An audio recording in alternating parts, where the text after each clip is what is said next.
بقنطار يؤديه إليك ومنهم من إن تأمنه بدينار لا يؤديه إليك إلا ما دمت عليه قائما ذلك بأنهم قالوا ليس علينا في الأميين سبيل ويقولون على الله الكذب وهم يعلمون. ٹھیک ہے، اس کو آگے کرنا ہے.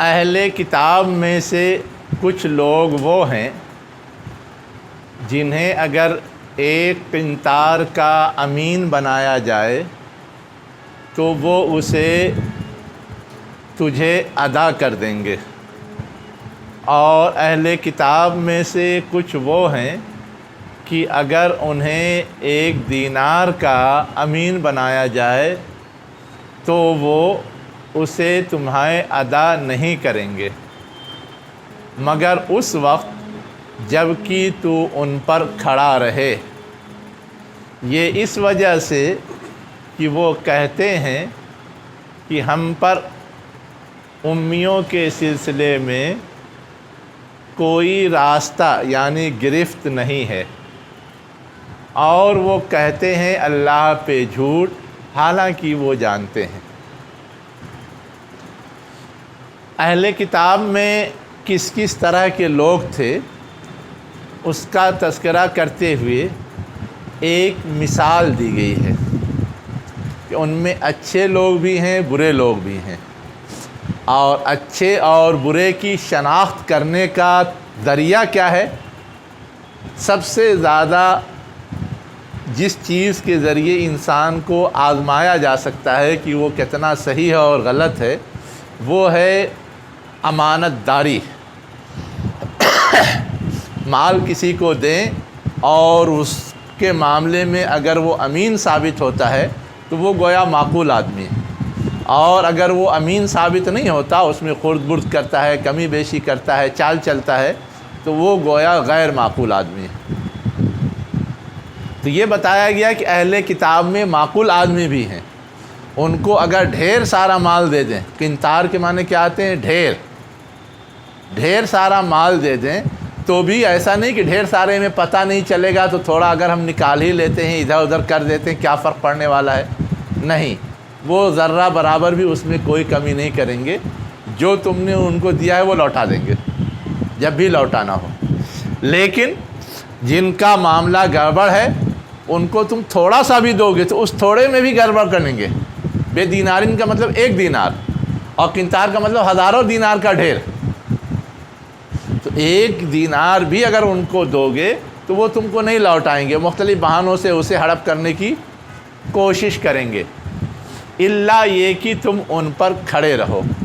ان پر کھڑے رہو کا مطلب ہے کہ دیا ہے، اب یہیں پہ کھڑے کھڑے ان کی نگرانی کریں کہ یہ ہم کو دے گا کہ نہیں دے گا. لفظی معنی تو وہی ہے، الا یہ کہ تم ہمیشہ رہو ان پر کھڑے. لیکن لفظی مفہوم نہیں ہے کہ وہاں کھڑے ہو کر کے روز مطالبہ، ہر لمحے ہر منٹ پہ مطالبہ کرنا ہے. نہیں، بس آپ ریگولر یاد دہانی کراتے رہیں تو شاید وہ جھٹلا نہ سکیں، بہانہ نہ مار سکیں. اس کو بولتے ہیں کہ سر پہ سوار. ہاں، سر پہ سوار ہو کر کے اگر آپ مطالبہ جتاتے رہیں تو وہ دے دیں گے. لیکن اگر آپ نے تھوڑی ڈھیل دی، تھوڑا نظر انداز کیا تو وہ اس کو لے اڑیں گے. کیوں؟ اس لیے کہ اصل مسئلہ ذہنیت کا ہے. جو امانت داری کا ثبوت دے رہا ہے اس کی ذہنیت یہ ہے کہ یہ میرے پاس امانت ہے اور اس میں کسی طرح کی کمی بیشی کرنا میرے لیے باعث وبال ہوگا. لیکن جس کی ذہنیت خراب ہے وہ یہ نہیں سمجھتا کہ یہ امانت ہے، اور وہ یہ بھی نہیں سمجھتا کہ اس کی وجہ سے کوئی وبال ہم پہ آئے گا، بلکہ وہ یہ سمجھتا ہے کہ یہ میرے لیے ایک اپارچونٹی ہے، ایک موقع ہے، اس موقع سے ہم فائدہ اٹھا لیں، اور یہ سمجھتا ہے کہ جنہوں نے دیا ہے وہ ہمارے مقابلے میں کوئی بھی اپنا مقام نہیں رکھتے، ان کے ساتھ جو بھی سلوک کیا جائے سب جائز ہے، جو بھی سلوک کیا جائے سب جائز ہے۔ جیسے بڑے لوگ ہوتے ہیں سماج کے، وہ چھوٹوں کو کسی طرح دبائیں، کسی طرح ان سے بات منوائیں، یہ سمجھا جاتا ہے ان کے لیے سب درست ہے۔ جیسے یہاں کے برہمن یہاں کے نچلی ذات سے جو منوانا ہو منوائیں، سمجھا جاتا ہے یہ درست ہے، سمجھا جاتا ہے کہ یہ درست ہے۔ اور اس سے آگے یہ اہل کتاب تو اتنے بدمعاش تھے کہ انہوں نے اپنی کتاب میں باضابطہ تحریف کی تھی اس نقطۂ نظر سے۔ کیا تحریف کی تھی؟ احادیث میں یہ بات آتی ہے،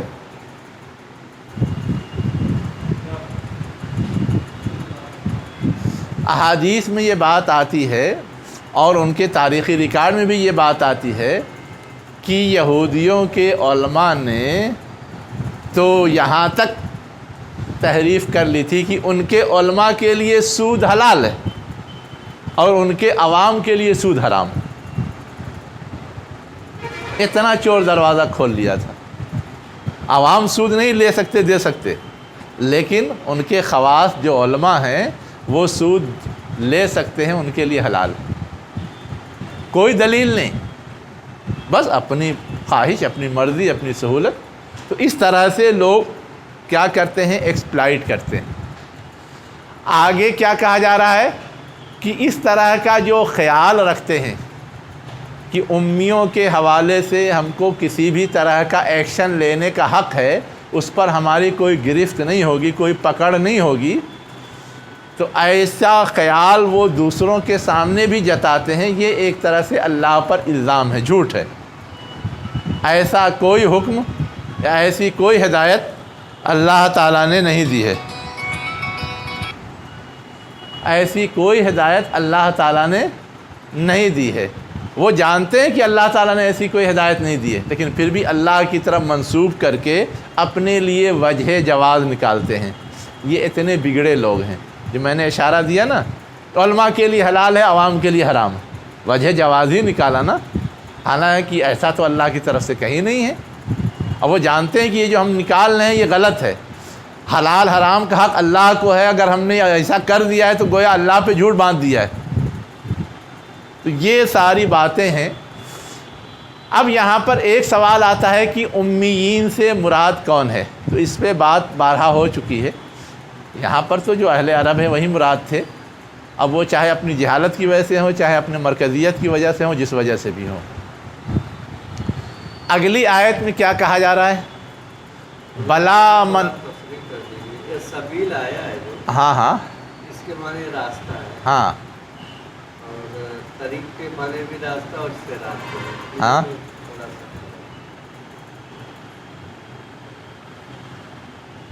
سوال سنا آپ لوگوں نے؟ جی، صراط کے معنی تو ہم لوگ جانتے ہیں سیدھا راستہ، یہ ایک خاص بات ہے۔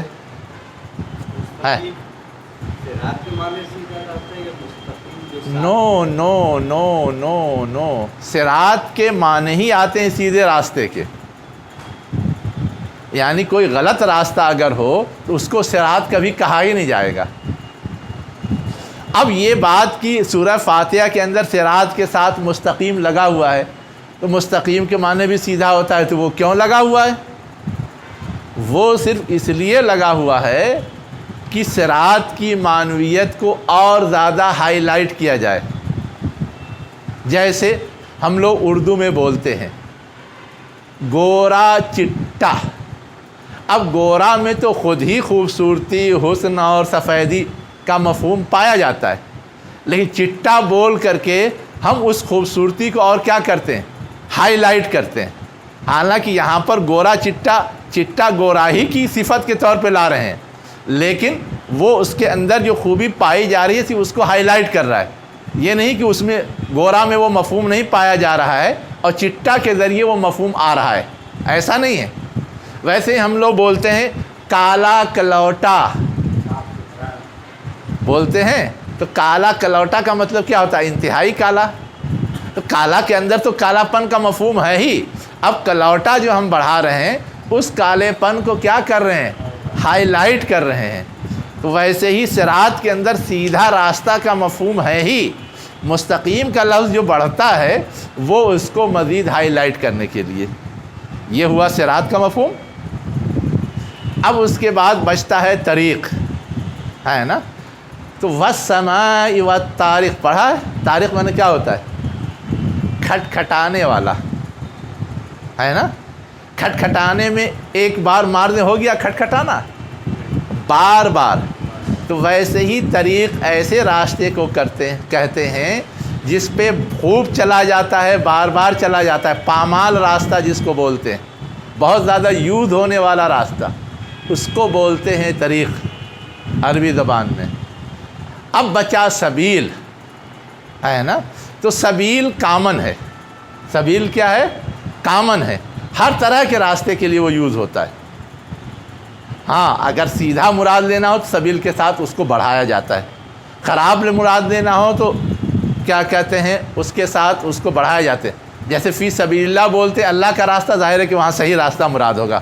فی سبیل شیطان بولتے ہیں، وہاں پہ خراب راستہ مراد ہوگا. تو سبیل کامن ہے، کسی بھی راستے کے لیے آتا ہے. اب نسبت سے اس کو طے کرتے ہیں کہ یہاں پہ کس طرح کا راستہ مراد ہے. ویسے ہی سبیل پامال راستے کے لیے بھی آتا ہے، اور کبھی کبھار جو راستہ یوز ہوتا ہو اس کے لیے بھی آتا ہے.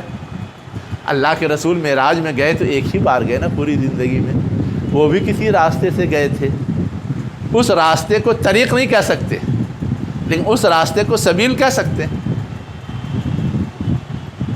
لوگ بولتے ہیں کہ اللہ کوئی سبیل نکال دے. ہاں تو وہاں بھی سبیل نکالنے کا مطلب یہ ہے کہ راستہ اصل ہوتا کیا ہے؟ کسی منزل تک پہنچنے کا ایک روٹ ہوتا ہے نا. پانی جب زیادہ ہوتا ہے تو وہ اپنا راستہ نکال لیتا ہے کہ کہاں پہ جا کے ٹکے، رکے، ہے نا. جدھر بھی راستہ نکالتا ہے ادھر پانی جاتا ہے، اور جہاں جہاں تک پانی ٹکنے کی گنجائش ہوتی ہے وہاں پانی ٹھہرتا چلا جاتا ہے. تو یہ جو روٹ بنتا ہے نا، اس روٹ کے مفہوم کے لیے بھی سبیل لفظ استعمال ہوتا ہے. تو اللہ کوئی سبیل نکالنے مطلب کہ اس کام کو انجام تک پہنچانے کے لیے کوئی روٹ فکس ہو جائے، کوئی روٹ طے ہو جائے، یا کوئی روٹ معلوم ہو جائے، اس کے لیے بھی لفظ سبیل استعمال ہوتا ہے. اب روٹ بھی چونکہ راستے جیسا ہی ہوتا ہے اس لیے وہ لفظ سبیل اس کے لیے یوز ہوتا ہے. ٹھیک ہے، چلیے. بلا من اوفا بعہدہ واتقى فإن اللہ يحب المتقین. کیوں نہیں جو زیادہ وفادار ہو اپنے عہد کا، یعنی اپنے عہد کو پورا کرنے والا ہو بہت زیادہ، واتقى اور ڈرنے والا ہو، فإن اللہ يحب المتقین، تو بے شک اللہ ایسے متقین کو کیا رکھتا ہے؟ محبوب رکھتا ہے. اب یہ بات کہی کن کے بارے میں گئی؟ من ان تامن ہو بقنطار یؤدہ الیک. یہ جو امانت داری کا ثبوت دیتے ہیں یہ ہے اپنے عہد کو پورا کرنا، یہ ہے تقویٰ کا مظاہرہ، اور ایسے لوگ اللہ کے نزدیک محبوب ہوتے ہیں. یہ کہہ کر کے اصلاً اہل کتاب میں جو لوگ اس خوبی کے مالک تھے ان کو تشویق دی جا رہی ہے، ان کو ترغیب دی جا رہی ہے کہ تم اچھے نیچر کے، اچھی سوچ کے لوگ ہو، تم کو تو نبی کی دعوت کو قبول کر لینا چاہیے. قبول کر لو گے تو اللہ کے ہاں اور محبوب رہو گے. یہ ہے اصل چیز جو اس سے ظاہر کیا گیا ہے. اور جو لوگ بگڑے ہیں ان کے حوالے سے آگے مزید بات کی جا رہی ہے. کیا کہا جا رہا ہے؟ ان الذین یشترون بعہد اللہ وایمانہم ثمنا قلیلا اولئک لا خلاق لهم فی الآخرۃ ولا یکلمہم اللہ ولا ینظر الیہم یوم القیامہ ولا یزکیہم ولہم عذاب علیم. کہ بے شک وہ لوگ جو خریدتے ہیں اللہ کے عہد کے بدلے، و ایمانہم اور اپنی قسموں کے بدلے، یمین مانے قسم، اس کی جمع ہے ایمان. اپنی قسموں کے بدلے ثمناً قلیلا، تھوڑی قیمت.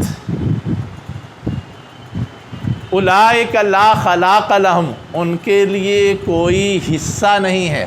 خلاق مانے حصہ. فی الآخرت، آخرت میں.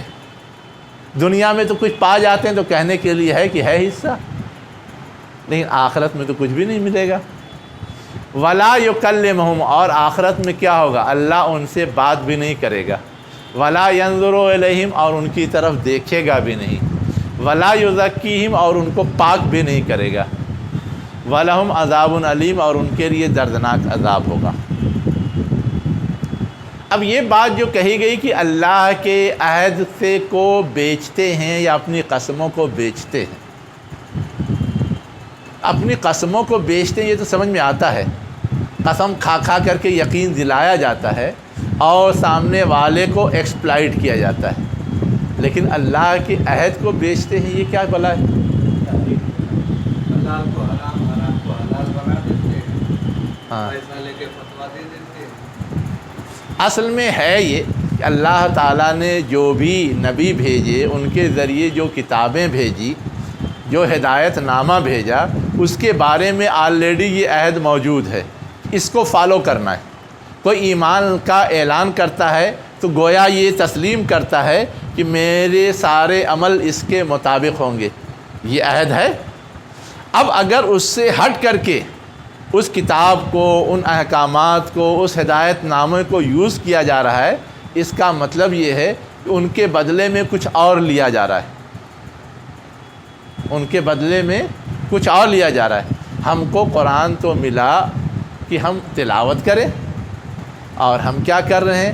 پڑھ پڑھ کے پھونک کر کے اجر لے رہے ہیں. ہم کو تو قرآن ملا کہ ہم تلاوت کر کے رہنمائی حاصل کریں، ہم قرآن خوانی کر کر کے پیسے بٹور رہے ہیں، ہے نا. ہم کو تو قرآن ملا اس لیے کہ ہم اس کے ذریعے زندگی کے مسائل میں رہنمائی حاصل کریں. ہم اس کے ذریعے جنت کا پروانہ بیچ رہے ہیں، جہنم کی نجات کا پروانہ بیچ رہے ہیں، اس کے لیے بیماریوں کا علاج بیچ رہے ہیں. یہ سب اس کے خلاف ہے نا. ٹھیک ہے، اس کے اندر شفا ہے، اللہ نے رکھی ہے، لیکن یہ نہیں کہا ہے کہ اس کے بدلے میں پیسہ لو. یہ نہیں کہا ہے. جس حدیث سے یا جس واقعے سے لوگ استدلال کرتے ہیں، اس میں یہ سبق نہیں دیا گیا ہے کہ ہم ایسا کریں. اس میں تو یہ تھا کہ انہوں نے مجبور کیا تھا کہ ایسا ان سے وصولا جائے، اس لیے کہ ان سے تو عام اخلاقی مطالبہ تھا کہ مہمانی کریں، نہیں کر رہے تھے. اب یہ بھوکوں مرتے، اس کے علاج کے لیے انہوں نے ان سے ڈیمانڈ کر دیا. اللہ تعالیٰ نے ایک حالات اضطراری طور پہ پیدا کر دیے تھے جس کی وجہ سے انہوں نے ڈیمانڈ کیا تھا، ورنہ عام حالات میں اس کے علاوہ اور کوئی مثال تو نہیں ملتی کہ پڑھ کر کے بتایا ہو یا دعا کر دی ہو یا پھونک دیا ہو اور اس کے بدلے میں کچھ اجر لیا ہو. اور اگر سامنے والا اپنے خوشی سے دے رہا ہے، خوشی سے تو کبھی بھی کوئی کسی کو دے، اس میں کوئی رکاوٹ نہیں ہے نا. لیکن وہ ایک خرید و فروخت کی شکل ہو، لین دین کا ایک پورا سسٹم ہو، تو وہ تو غلط ہے. خوشی سے اگر کوئی دے تو اس میں یہ نہیں ہوتا کہ اتنا دو گے تب. اس تعویذ کی قیمت 25,000 روپے پہلے سے ڈکلیئر. اب یہ خوشی سے ہے، تب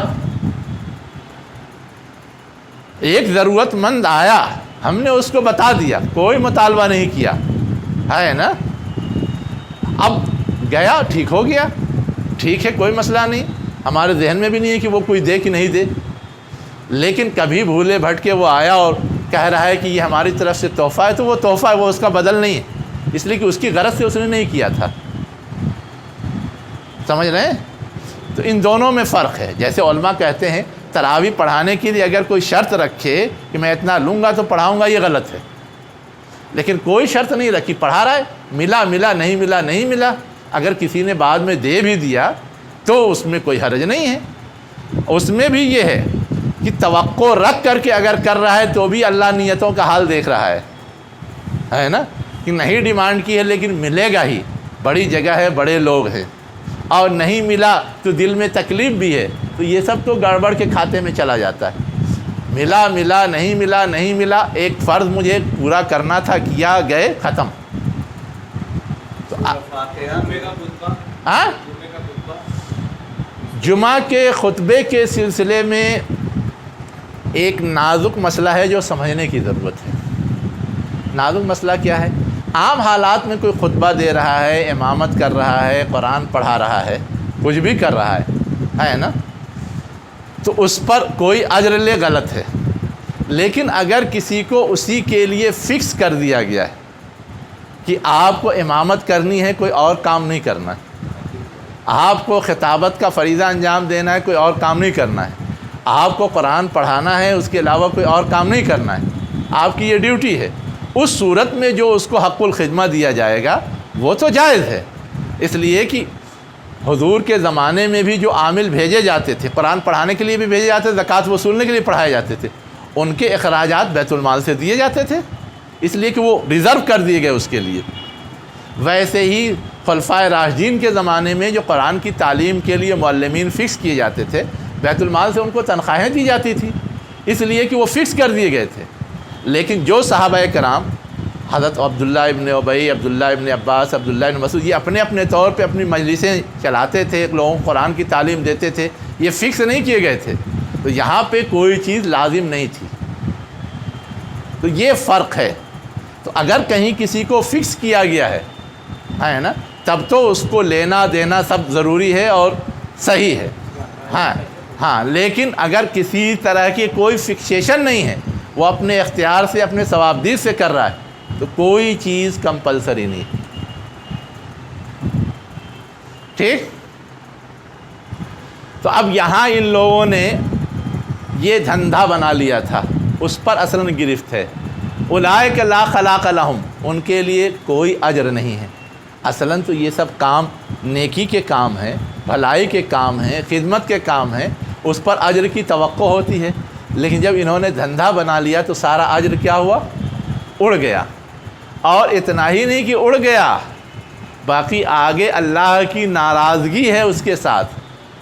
کوئی کسی سے بات نہ کرے تو یہ ناراضگی کا مظہر ہوتا ہے نا، کوئی کسی کی طرف نظر نہ کرے یہ ناراضگی کی علامت ہوتی ہے نا، کوئی کسی کے کام نہ آئے یہ ناراضگی کی علامت ہوتی ہے۔ تو یہ جو باتیں کہی گئی ہیں کہ اللہ ان سے بات نہیں کرے گا، گویا اللہ ناراض ہے، اللہ ان کی طرف نظر نہیں کرے گا، گویا اللہ ناراض ہے، اللہ ان کو پاک نہیں کرے گا، مطلب کام نہیں آئے گا۔ عام حالات میں اگر کچھ معاملہ ہوتا، اللہ تعالیٰ درگزر سے، معافی سے، مغفرت سے، دوسرے ذریعے سے معاف کر کے جنت میں پہنچا دیتا۔ لیکن یہ جرم اتنا گھناؤنا اور سنگین ہے کہ خدائی میں شریک ہونے جیسا ہے۔ اللہ نے ایک چیز کو حرام کیا، انہوں نے حلال کر لیا ہے نا، اس لیے اس پر اللہ کی اتنی ناراضگی ہے۔ اب ان کو پاک بھی نہیں کرے گا، ان کے چھوٹے موٹے گناہ کو نظر انداز بھی نہیں کرے گا، سب پر خوب کس کے سزا دے گا۔ اسی لیے کہا گیا وَلَهُمْ عَذَابٌ عَلِيمٌ، ان کے لیے کیا ہے؟ دردناک عذاب ہے۔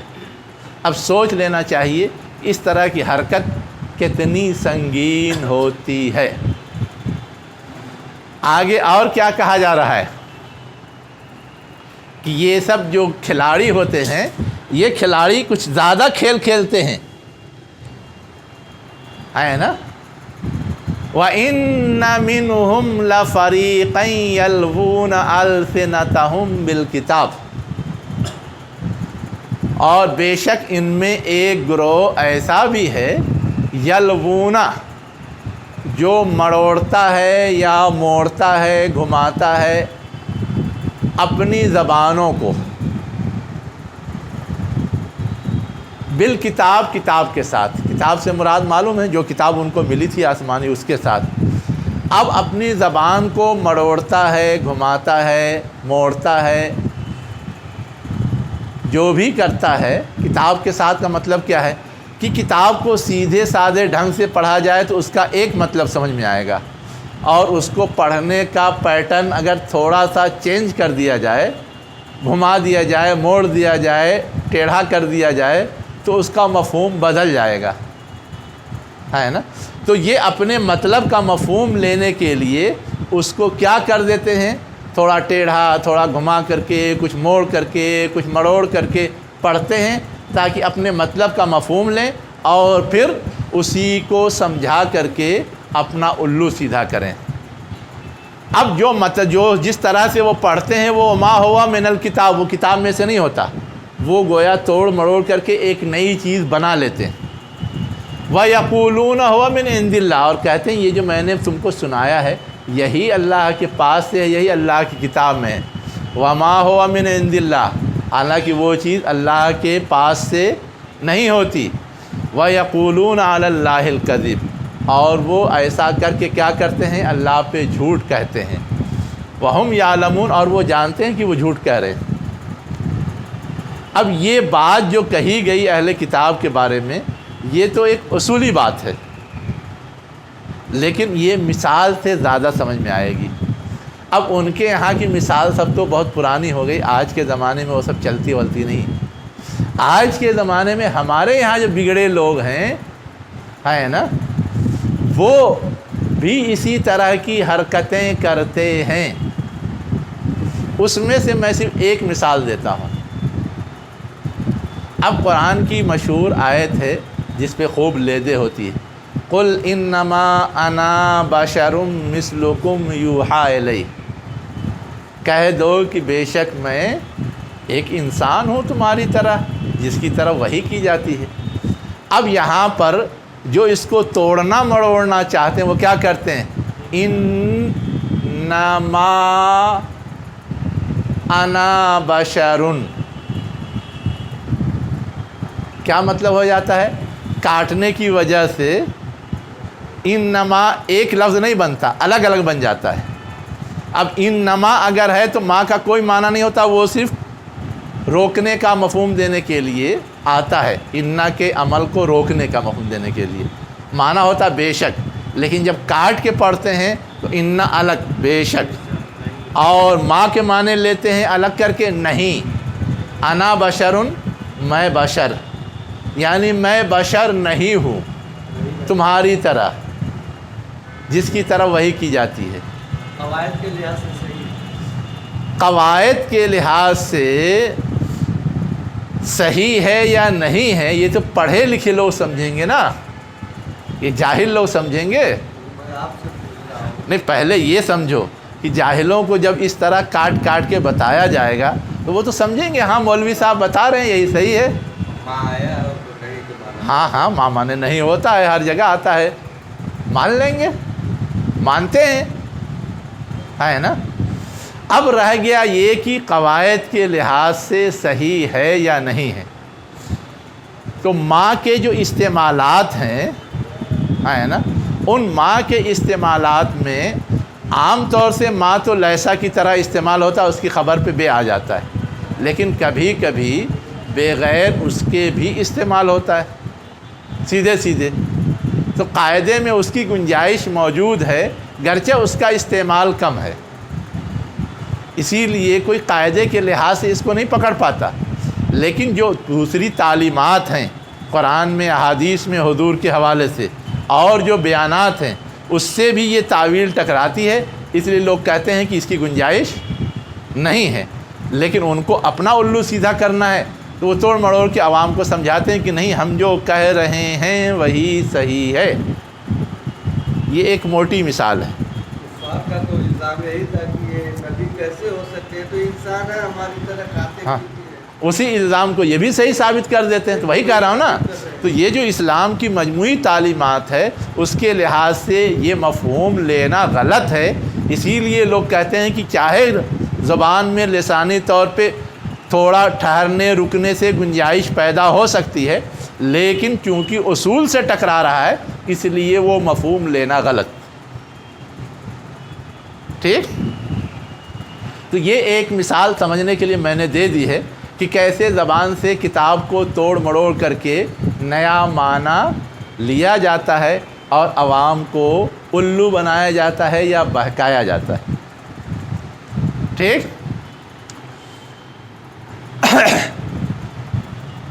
اب آگے کیا کہا جا رہا ہے،